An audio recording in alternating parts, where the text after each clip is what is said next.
Zac Alley's defense could be back in 2026, I'm told, by a couple of different sources. And what's it going to take? We look at the defense today and break it down piece by piece. I think there's something here. Yeah.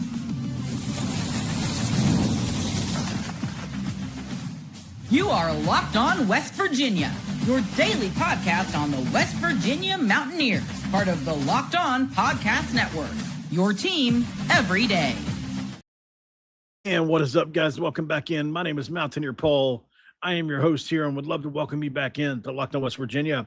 Happy Friday to you and yours. Hopefully you guys are having a great one wherever you may be. Let's dive into this because I'm excited about it. I think there's quite a few talking points to get across that I think hopefully I can convert a couple of you to my belief system today.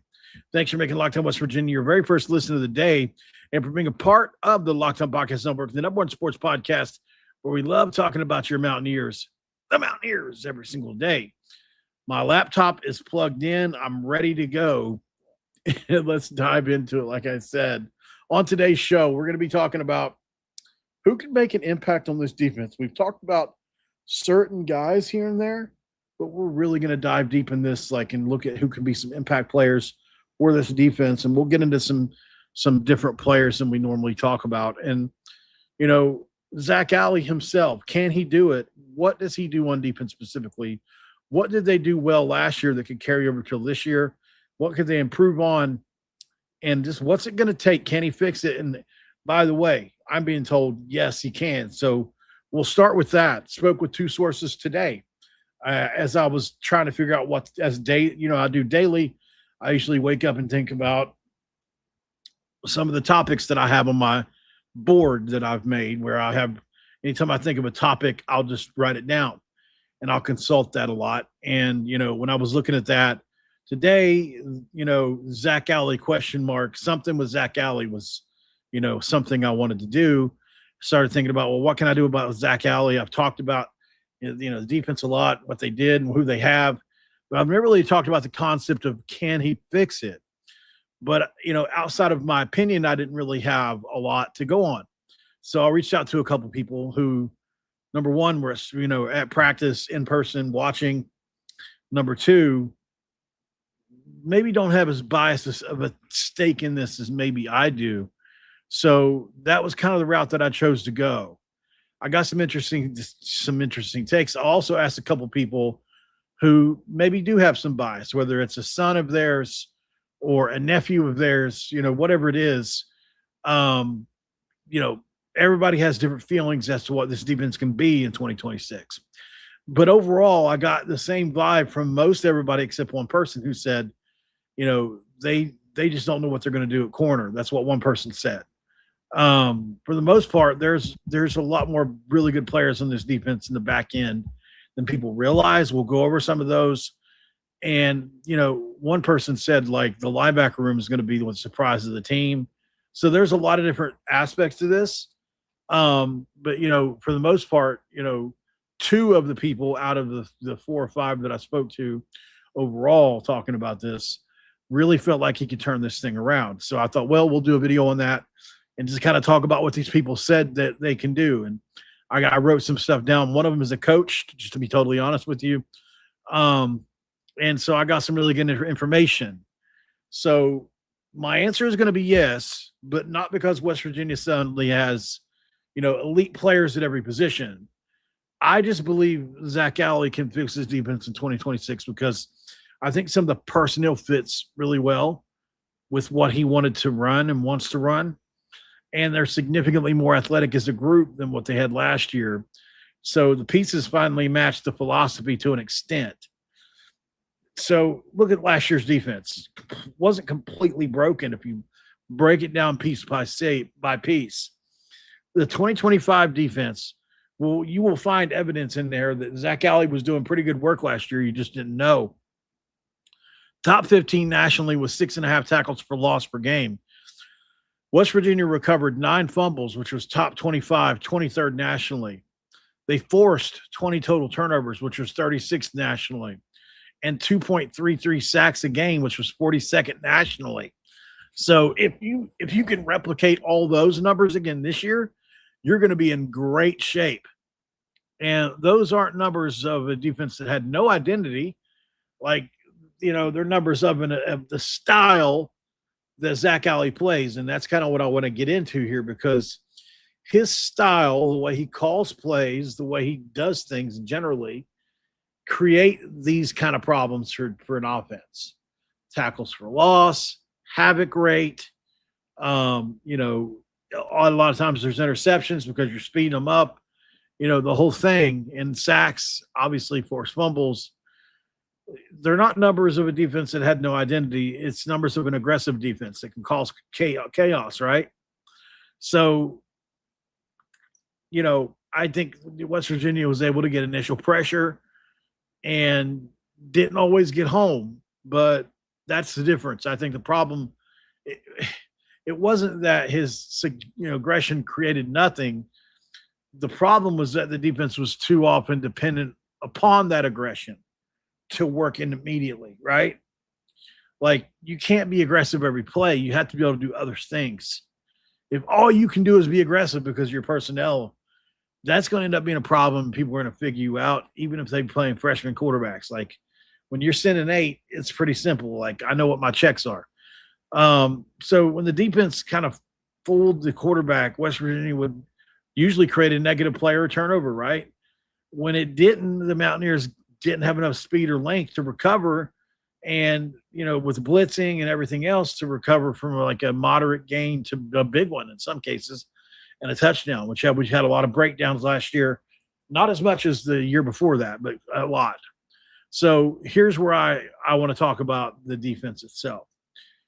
Don't think of it as strictly a 3-4 or a 4-2-5 or a 3-3-5, because I think Zac Alley's defense is built around 4 primary ideas. You've got multiplicity, right? West Virginia is going to be able to line up in whatever that is, like, if you want to do 3 defensive linemen on the snap, 4 on the next, you can do that. Like Harper Holloman can stand up at Bandit, put his hand in the dirt as the defensive end. David Afogo could possibly do that on a speed situation. And, they're going to be able to rush the quarterback and drop, somebody underneath, like, just name a guy. So that's what you can do. They also see, like, they may see the same 11 West Virginia defenders on consecutive plays, but they're not going to get 2 completely different fronts. So this maybe this time Matt Sieg is blitzing the A gap or the double A gap. On the next play, Matt Sieg is dropped into coverage, guarding the best player, right? Like, he can do all those things. It's one of the things that makes him extremely, extremely special. So, how many defenders are actually going to be rushing? Which linebacker is coming? Is Harper Holman going to be an edge or a coverage guy? Is nickel blitzing potentially? Is the safety rotating down? What defenders are responsible for the quarterback in the running game? Like, those are all questions that I have had in the past about this defense. But pressure breaks pipes. And I think, Zac Alley is just not interested in sitting back and allowing Big 12 quarterbacks to kind of operate comfortably. Like, he loves tackles for loss, sacks, fumbles, anything of that nature to impose your will on somebody. But he loves to disguise it. Right now, West Virginia might show, let's say, 6 defenders near the line of scrimmage, which is pretty dang good, right? And only rush 4. It might also show a design where, maybe a high safety shell defense, could be a place where Matt Sieg is in the box, right? It might align Holloman outside at the opposite tackle and then drop him with the linebacker if a nickel, with the nickel replacing him, and all those kind of things. Like, you can do all that. You can also play to an internal standard, which is a lot of what Zac Alley's talked about, right? You want to play downhill. You want to create negative plays. You want to attack against the football. You want to disguise intentions. You want to tackle in space, which I think is extremely important. And you obviously don't want to make you don't want to make the wrong decisions, and you don't want to allow explosive offensive touchdowns. You want to make the offense solve on every snap what your defense is doing. 2025's defense did some of that, but 2026 has a chance to accomplish it too. The personnel fits are where you're going to make your hay, I think, this year. You're going to start with a guy like Harper Holloman, who's like a multiplicity piece. You know, he may be one of the most important players on the defense because he helps not only he helps with a bunch of different things. Like at Western Kentucky, 39 tackles, 5.5 for loss, 2 sacks, 6 quarterback hurries, 4 pass breakups, an interception, and 1 blocked kick. So in all 13 games, he was really productive there. And the 4 pass breakups and an interception matter because that means he can play back a little bit, right? Harper Holloman isn't simply a traditional defensive end who's got a rush on every down. Like he's already shown that he can affect the throwing lanes. And that's something that you can use down the line, absolutely. Because you, as a bandit, you know, not as a bandit, but as a, you know, an edge guy, you can use him right off the edge, right? You can walk him over the slot. You can drop him into the flat. You can use him to hurry up the quarter as a quarterback spy. Bunch of different things you can do in that situation. And Holloman's a guy who can make the defense appear more complicated than it actually is overall, but that's another story for another day. Like Zac Alley's not exactly going for really hard thing to do. Like he wants the simplest things to do that they can execute. Zeke Durham-Campbell, another guy, right? You look at Zeke Durham-Campbell, he's a proven finisher. If Holman's number one chess piece, then Zeke Campbell's right there beside him. And a guy that I think can make a lot of hay as well this season. And, you know, I think for many reasons, like he's got a chance to be so good. And, you know, he started all 13 games and earned all Sun Belt recognition last year and continues to show why he's going to be needed each week from what I understand. Now, you know, if you look at what he did last year specifically, there was a lot, right? I mean, 42 tackles, 8 tackles for loss, 5.5 sacks, almost 6 sacks, which is really good. You know, there's some of the havoc rates you can look into from Harper Holloman as well. Trying to put this on silent so it quits ringing here in the middle of the show. But yeah, so there are pieces. I want to get into the secondary pieces though, because I think there are 3 specific guys who could make the biggest difference from what I've been told. And, you know, it's going to be a really fun topic, I think, to talk about right after the break.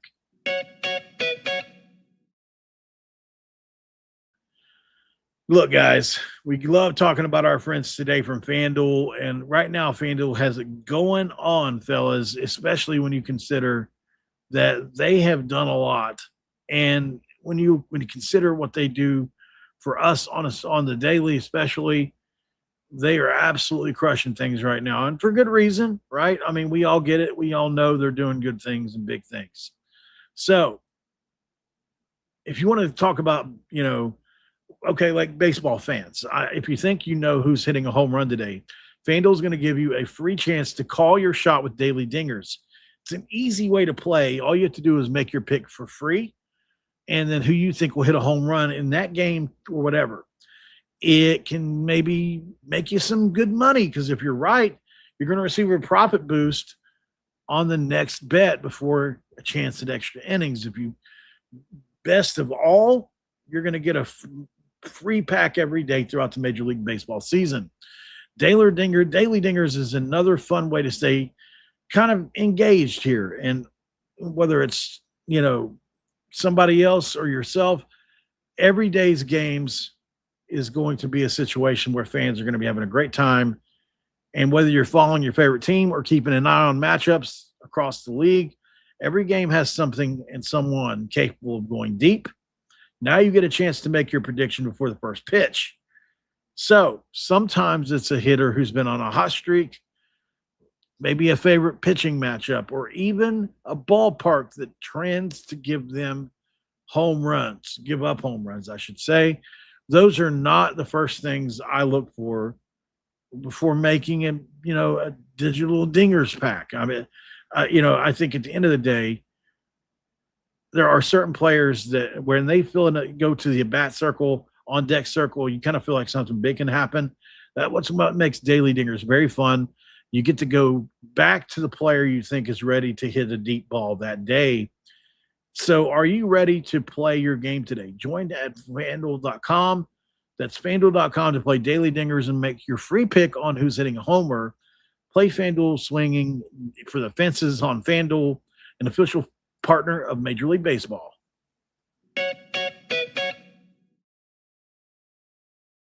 All right, in segment 2, I crack open this dude for you. 1 second. Okay. So, I think for me, guys, there's a couple things here I want to get into. The secondary, right? I think there are people in that room specifically that not only can they make a big difference, I think they can be the difference between this being a bad, an average, or a good defense this year.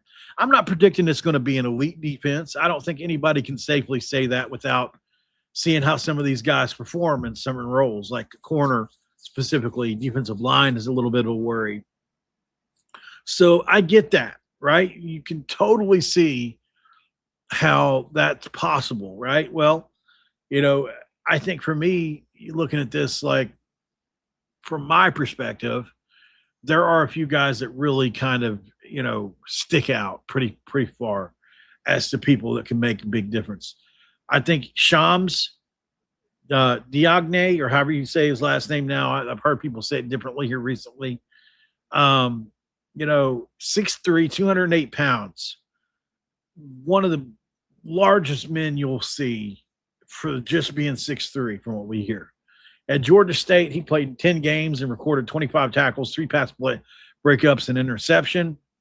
And that was against Ole Miss. So, he is a longer, just monster of a corner that, could very well be really good this year. He's got all the measurables. He can press large receivers. He can disrupt releases at the line. He can kind of contest back to shoulder, the back shoulder throws. You can play the boundary without constantly needing safety assistance. You can reduce the size of passing windows when you're that big. And you can kind of hold up long enough for Durham-Campbell or Holloman or whoever to get the quarterback sack in, which is what you need.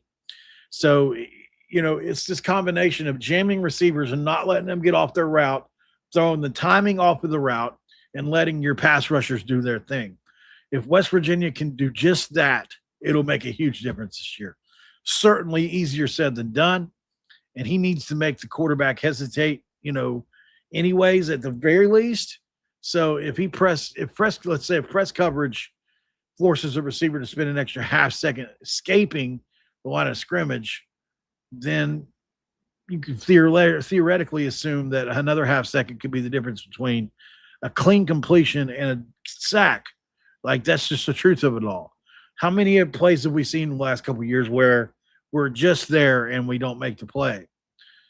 That's why I think this next guy is going to absolutely come out in this. Matt Sieg, what a player this guy's going to come out to be, I'm told. Just so impressive, maybe the most impressive player on the defense, and that's including guys way older than him. I think he's probably one of the worst kept secrets in the league as well. Rich Rod and company have made it no secret that they love this kid. And, I don't doubt that at all. I think that they do. And he is going to have one heck of a career, whether that's in culinary, whether that's in, basketball, whether that's in media, whether he wants to do, he's going to be really good at it. I think he's going to be an eraser. I think he's going to be a wild card for West Virginia. He played quarterback. He played safety. He played everything at Fort Cherry and was named the Maxwell Football Club's National High School Player of the Year and a Navy All-American Bowl National Player of the Year. His quarterback background, I think, matters here because he understands what quarterbacks are trying to do, right? He does. That's what he can do. You look at the film on this guy, and it's just one impressive play after another. Truly, his ability to get downhill. Look at this hit. Here it comes. Bang! Absolutely crushing people in the open field. Matt Sieg is an absolute thumper. Boom. Just knocking people silly here. I love that play from Sieg. I think he's, got a great chance to just be one of the better talents we've seen in a while in Morgantown. There's just no doubt about it. And look at that on offense, making an incredible highlight reel catch. You can't ask for more. Here he is coming around on an end around. Look at his cut ability and ability to just see the field and watch him. He's just so much more athletic and faster than others. Like, I truly think he could be one of our best offensive weapons as a freshman. I do believe that. I think he's got that kind of ability. The more I watch him, the more I fall in love with him. Watch that corner here.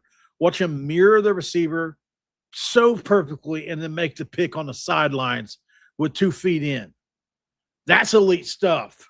Here he is playing safety again. And he's kind of reads that receiver and forces one, and forces into a bad one. He gets forced into a bad throw. And Sieg is there waiting. Pick 6. So he just makes play after play after play. Now he is back on defense again, and here he comes across, and he's got his heat-seeking missile on. Bang! Just a great tackle again. And I just can't explain how much, how grateful I was that we were able to land this kid on punt return here. Come on, man. What can he not do, right? It doesn't hurt that there's nobody touched him, for the first 50 yards of running that thing. But, this kid just continues to be that good. Here he comes up and meets a guy in the hole and absolutely destroys him. Once again, shooting down through there. Great play by Matt Sieg on that play for the safety. You look at him at quarterback here again, and you see what he does with the ball in his hands. He just reads it, man, and then cuts back inside, makes a person miss, cuts back inside, makes another person miss, and then uses his elite speed to pull away from people. That's Matt Sieg. And he's put on weight since he's been at West Virginia. He really has. He's probably put on 10 to, I think I saw it the other day, it was like 15 pounds of really good weight. That's exciting to see when you're talking about a Matt Sieg that, maybe wasn't the biggest, certainly not the smallest, right? Like, definitely not saying he's small either. I don't want it to come off that way. But he is, he's still young, right? He's still growing into his body some. So he's going to come here without being all the way together. That's just the way it works anyway, for the most part. There are some people that come in and have it from the very beginning, but it's very rare for people to be ready to rock right away. And, Sieg's going to have some of that. It's not going to be a 1,000% perfect transition, but I do think that he has the ability and the teaching and the coaching to be an elite player. And we haven't talked about, enough, in my opinion, how much of an impact he's going to make on this year's team. He's going to have a lot to learn, but I do think by games 3 or 4, maybe around Virginia, maybe Oklahoma State even, he's going to start to figure some things really out. Okay, now I've seen this a couple games, really ready to play now. For me, it's like he understands what quarterbacks are reading before the snap, right? He understands what offenses are trying to identify with the pressure. He rotates, when it comes to, whatever rotations you can think of, they kind of create some uncertainty, right? But a quarterback wants to throw against the blitz, and how route combinations attack a safety leverage is something that he's going to know a lot about. West Virginia can probably use him at traditional deep safety, a rotating into the box kind of safety. You can have him cover tight ends. You can have him blitz from depth, way back in 6-7 yards away. You can have him spy a mobile quarterback. You can have him potentially even trying to think of other things you could do with him. I guess you could, be cleaning up mistakes behind pressure. if you had to do that, if a guy, I don't know what would be something to consider for that, but it happens a lot. We see it.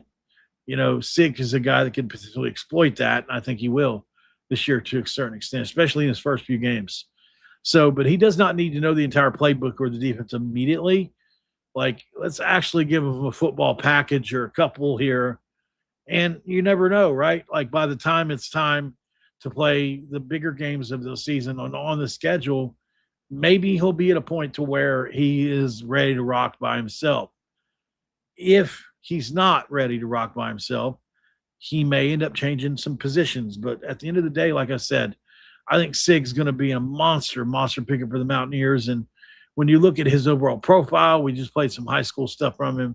Sounds like, he's in a really good spot with all that. And it looks like he's in a really good spot with all that. I just hadn't seen some of these plays that he had made.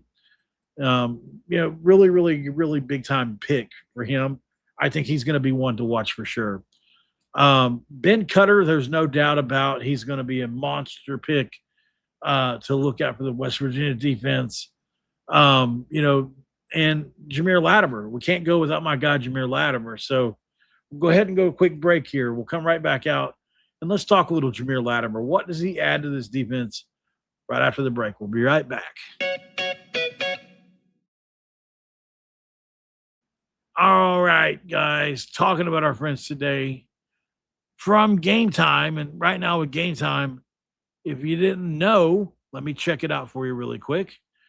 Looks like I may have accidentally gotten rid of the GameTime app in here, like my little banner for the GameTime. I've got them all in one little area, and sometimes it's difficult for me to see them sometimes, but that's fine. We'll just go ahead and just redo the read. So right now, guys, GameTime, there's more live events than any other ones that we're seeing right now, and you've got to come check it out, right? Because if you haven't been going to live events, where have you been, right? And I think for me, I don't know if I can speak for many other people, but the hard part is usually deciding what you want to attend. It's actually getting ridiculous, and it's hard getting tickets between long wait times. We've got checkout processes and basically surprise fees, which are also a problem that are going to keep people from buying tickets. And that can become very expensive and very annoying for people, especially who work really hard for their money. So that's why so many fans are turning to GameTime.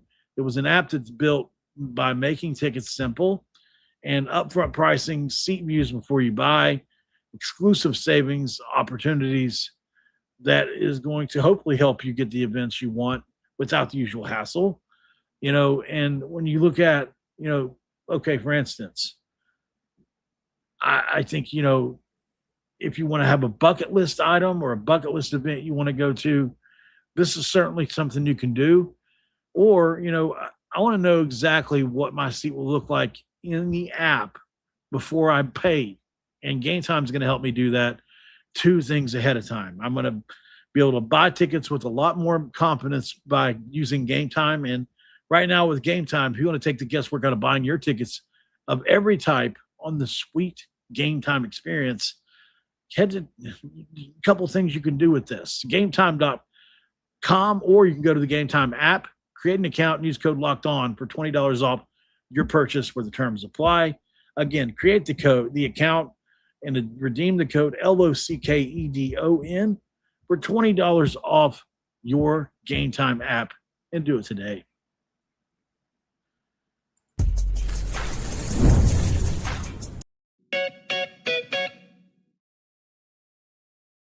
All right, wrong green button there, and here we are in segment 3. Come along with me. It's the Milkman, the Paperboy, Name TV, back with our familiar friends. It's not Jackson. He's not here. But, couple other things on this defense really quick that I wanted to get to. Specifically like Geimere Latimer. And, you look at Andrew Powdrell as well. The two of those two are, in my opinion, probably the biggest. I'll be honest, as I haven't seen enough out of everybody else yet to lump him in here. I would put, personally, because of what he's done before in this defense, I would say Geimere Latimer and Andrew Powdrell specifically should be in this conversation together. And there's good reason for that because they are probably leading. They're leading the secondary right now. And, even recently he called Andrew Powdrell elite and said one of the strongest pound per pound he's ever seen. Said that he, noted that whether it was during I think it was during 2025, but, Andrew Powdrell had a great season last year at UNLV. And then you factor in that he had a 345-pound power clean. And it's like, man, when do the good things stop about this kid? Like time after time, this kid has just put up numbers. And last year was no different, man. Big numbers from the kid. I say kid, he's a grown man. He was absolutely a beast just lifting all that weight. There is video of that on an exit, by the way, if you want to see it. But, obviously Geimere Latimer, just so much going on there with the safety nickel, recovery speed, closing burst on players. He's got, I think anyways, blitz potential. He's got enough strength to survive the box, and he can range kind of to cover mistakes, and he will help do that as well. Hopefully even of, some capacity. We don't need it to be full capacity. We just need him to be there sometimes doing this. If everybody can do something sometimes, because I think disguise coverage, it only really works if everybody does it together, right? If corner believes the defense is playing cover 3 while the safety's playing cover 1, well, then you need, the disguise fools West Virginia instead of the opposing quarterback. So I say at the end of the day, let them work it out. I think that it's going to be fine. And we're going to have a great defense this year. I think we have the pieces to do that. And that's not even counting in like Nate Gabriel, love his game, and Corey McIntyre. Both those guys returning to the defense this year. They've got a lot of ability. And I think that they're going to be able to keep our linebackers clean. I think they're going to occupy the double teams we need. They're going to prevent the center from immediately climbing to the linebackers in second level, third level. Hopefully compress the pocket because we can do that. I know for sure we have the pass rushers to get there. And Zac Alley is really good at making that scheme work. But when you look at a couple of other things on here, can he fix it? Yeah, I think he can because on up front, Corey McIntyre, Zeke Durham-Campbell, Harper Holloman, Ben Cutter and more, Andrew Powdrell, no doubt, Matt Sieg, Chams Diagne, and Geimere Latimer, all I think have potential to be good players. It's like 8 or 9 players there, right? Then you look at after the snap, Holloman can drop underneath the slot. Cutter can come start, short to the middle. Powdrell can blitz. There's a bunch of stuff there that you can do, and you just have to pay attention. And I think the defense will be fixed sooner than later. I really do believe that. I think Zac Alley's got a lot to do with that. He's got just such good ability to teach this to these guys. And I've heard such great things about him this offseason. So hopefully this continues because we need it to.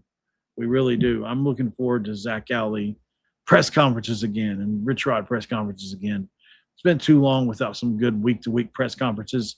So hopefully that continues as well. Thanks for making us your first listen here today, guys, and for being a part of the Locked On Podcast Network, the #1 sports podcast where we love talking about your team, the Mountaineers, every single day. The Locked On Every Dare Club, Locked On West Virginia, .supercast.com. Please come check it out there and more here on Locked On West Virginia. Anything else I'm forgetting? Maybe College Sports Insiders, if you can come check that out. And a couple other, I have other things I wanted to get to, but I'll just finish it off with this. I wrote down my 5 storylines for the secondary and defensive line and linebackers, the defense as a whole. So obviously I think explosive plays. Can West Virginia tackle enough to prevent the mistakes from becoming touchdowns? That's going to be a big deal. Can you get pressure with 4 guys? Zeke Durham-Campbell, Harper Holloman creates a pretty good 1-2 punch Do you have other guys that can get there? We'll find out there. I think that's going to be fascinating to see that. The secondary chemistry. Can the rebuilt secondary kind of come back and even in a disguise situation, can the coverage be good while maintaining their assignments? Because that's going to be a big deal. I think Matt Sieg's development has to be one of the storylines, because if he develops into a great player, then all of a sudden you've got some real good things going on in that defense. And I do think he will do that. I don't know if it'll be this year or not. I do think there's a good chance it could be, because he's been here for so long practicing and stuff. Like I said, Sieg's already put on a bunch of weight and stuff. So we really like the fact that he's done that. And then the leadership and toughness that these teammates are all bringing to the table. Ben Cutter, Geimere Latimer, Andrew Powdrell keep the defense connected, I think, when adversity arrives. And it's going to arrive. It's going to happen. They're going to give up some big plays this year. They're going to make some mistakes. But I think, Zac Alley's not going to change his philosophy anytime soon, right? So there's no reason to think that he's going to magically start teaching it a different way. Like it's going to have to be, day by day, they'll figure it out. I think they will. And it's going to be a really fun team to cover. And I think we have a chance at winning pretty big in 2026. I love our offense. You guys know that. And I'm optimistic about the defense, but I have to see it happen first. If they start playing well over the first 3 or 4 games, I'm probably going to jump all the way back on board. Not that I'm off board with Zac Alley, but as far as my expectations for the defense this year, I'm still kind of up in the air on it. I want to say they're going to be good. I can hear arguments on that. I just made a bunch. But my personal opinion at the end of all this is, I don't know. I think there's a chance that they could be really good. They could also be really bad. I know that's really vague, and I'm not trying to be that. It's just really tough to pin down what this defense can be until you watch it. So I'm sure the coaches feel like that to an extent. We'll see. For me, it's going to be a fascinating ride. Thank you for making us your first listen here today, guys. We'll see you as always on the next one, where we don't ever want you to forget one thing. Don't forget to cue those country roads.